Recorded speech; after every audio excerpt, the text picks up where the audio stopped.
хаалцтай зөвхөн нэрийнхээ хаалгыг нээлттэй байх үед унтраалгыг засаж унтрааж үзэх боломжтой бөгөөд хаалга хаалттай үед бол хүснээр унтраалгыг ажиллуулж болно. Мэдээж тэрүүгээр хэмнэн байх үед унтраалгыг ашиглах боломжгүй бөгөөд бус дүүрхээс өмнө унтраалгатай холбогдсон зөв биелэлийг ашиглах. Бусад оролцогчдын хувьд сандарснаас хойш шууд хаалга нээлттэй байх унтраалгыг ашиглаад үзье. Хэрвээ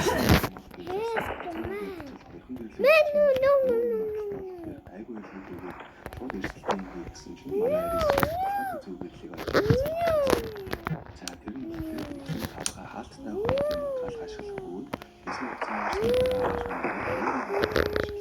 газар хараад биелсэн асахгүй байх нь чийдэн болж үзье. Хаалттай байхад ажилласан биелээ дахин ажиллуулна. Хаалттай байх үед ажилласан унтраалгыг үгүйсэн бол биелэлсаад тодорхой хугацаа өнгөрөх үед баг зэрэг алсан байх ёстой гэж бодоод эцэст нь алгуураа амжилттай гаргасан.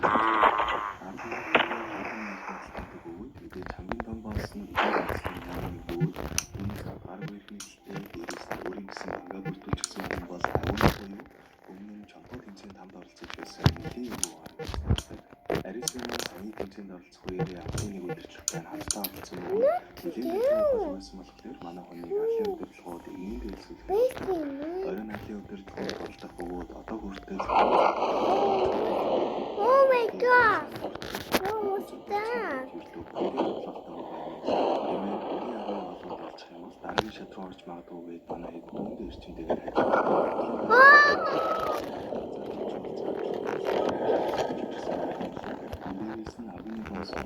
найзууд байсан бөгөөд хамгийн анхны аралтын газрыг үүсгэж байсан гэдгийг мэдэж авсан.